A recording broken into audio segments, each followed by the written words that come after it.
Gloria Martin, and I want to tell you a little bit about, or a lot about, November 2015. This is for Aquarian, sun sign or ascending sign. So you really should watch both your sun sign and your ascending sign.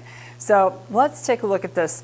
All right, November is a really intense month. You know, you're going to see heroes, you're going to see stoics, you're going to see provocateurs. There are big issues that are on dawning that are, you know, some will explode. They might not be your issues necessarily, but I mean, you know, you'll be aware of them. So it's not a normal month. My advice is be alert, stay cool, toughen up, avoid self-sacrifice. Let me show you how the schedule is going to break down, because the first half of November is kind of a setup month. You know, you can set up things the way you want them. Venus conjunct Mars is actually pretty good. That's the first week. Second week is the new moon. That's when you really want to be very strategic, have all your I don't like cliches, and most Aquarians don't, but you know, you want to get all your whatever lined up in a row.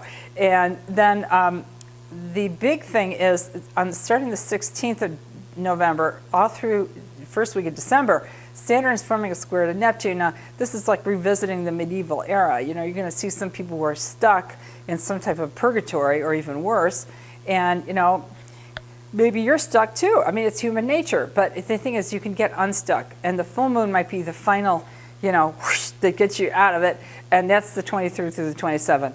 So let's look at each one at a time. So Venus conjunct Mars is great. Now in this case, your 8th house, you get some opportunities for collaboration, which usually Aquarians love.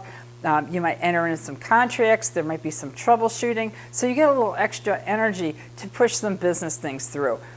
This Venus-Mars conjunction is in the agricultural goddess, but also near the tail of the lion and in the constellation of Crater, the cup. So this will give you opportunities in terms of the agricultural goddess Virgo to be congenial, negotiate, use your academic skills in terms of collaborations and contracts, and in terms of other things. Troubleshooting is very well positioned with the tail of Leo. This is, you can do reform work or critiques. You can use your curiosity to uncover a mystery or solve a problem. You can signal your followers and keep your eye on the prize, which might be more business, more contracts. You can help your business. And also, you might foray into groups of environmentalists and collectors, prosperous people, and find a way to create a vessel for sharing. And that actually can promote business. Why would there be so many corporate events otherwise? Okay, so Venus and Mars is known for grandiose romance, bursting culture, sensual experiences. Here in the 8th house, you might be sharing some resources with some important people. Best to go for the glory, draw upon what's pleasurable and good, and you know, maybe you can join forces with some other people. Now, big shift on the new moon. This is in your 10th house. So this new moon gives you a chance to reinforce your life's purpose and goals. What's your reputation? How can you triumph over obstacles? So the new moon gets a chance to be prophetic and hopeful and wishful. It is a little introverted. You want to overcome that introverted and set up some of your goals for your career. So this new moon is an area very interesting where the claws of Scorpio, which are persuasion, overlap with the scales of Libra, which are balance and fairness.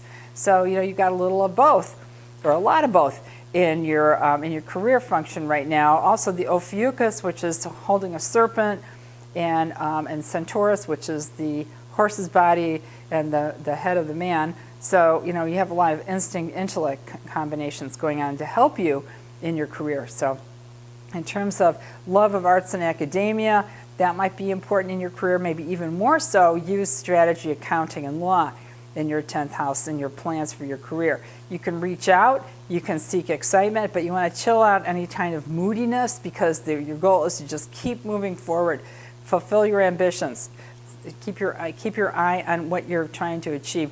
Remove obstacles, forge your own path. Aquarians are very unique. Deal with flavors or scents maybe as a stimulation or incentive.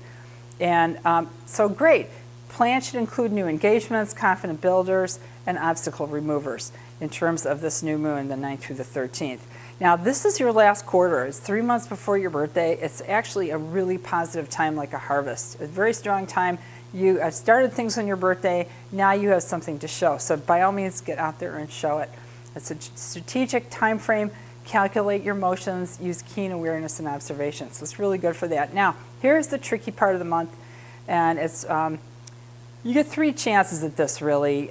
We have here in November, and then we have June and September 2016. The more you can conquer here in terms of, you can see the Saturn with those arrows, it's moving in, Saturn being organization, expertise, and criticism, moving in to see what's good and what's bad about glamour, sensitivity, spirituality. I think we can mostly agree that illusions and trickery, toxins and chaos are things that we always have to keep under control. So here's the opportunity with that square that you can manage things, you can confront, and you can relieve what are challenges. It's a great mission.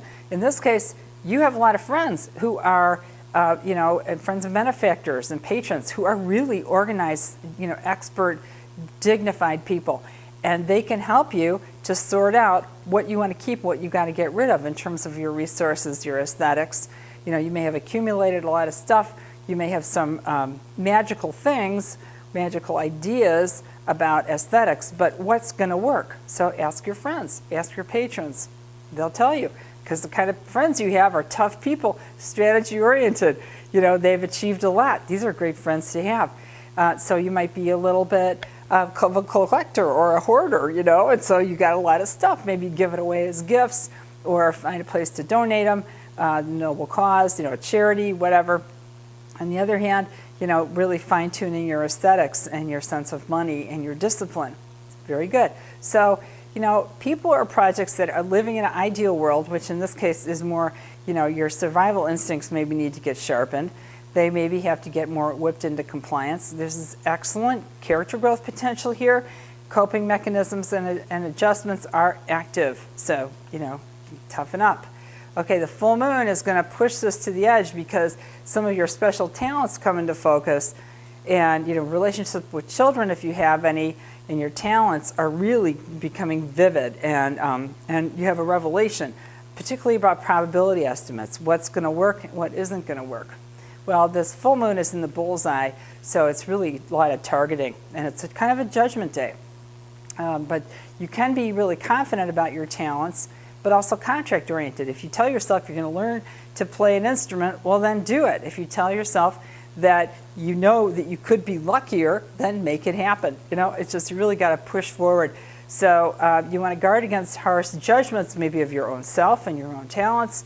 You want to be optimistic, use science, remain in a state of grace. These are all going to help you with your talent. The most challenging time frame of 2015, I think, will probably resemble kind of a thriller experience. It brings important choices, though, in terms of fight or flight. What are you going to hold on to? What are you going to let go of? So stay out of bad neighborhoods, know what you can handle. And the bad neighborhoods might be bad neighborhoods of thinking or thought or self-deprivation. So you don't want to do that. You want to maintain your integrity. So here again, first half of November is positive. It's a setup mode. Second half is a little bit challenging. So if we look forward to December, November is creating kind of a hangover into December. The revolution ongoing since 2015, or rather 2011, into 2015 and 2016 is technological, sociological, world events. We're all used to it, but it's not over. So be hip, friendly, and tech savvy. Do what you can. That's what December's about. Much easier month than November, that's for sure. So I hope that November works out for you. It is your last quarter, so you should have a product. You should have something that you've accomplished in the last 9 months since your birthday, and hope it works out for you. And thanks so much for watching. My name's Victoria Martin.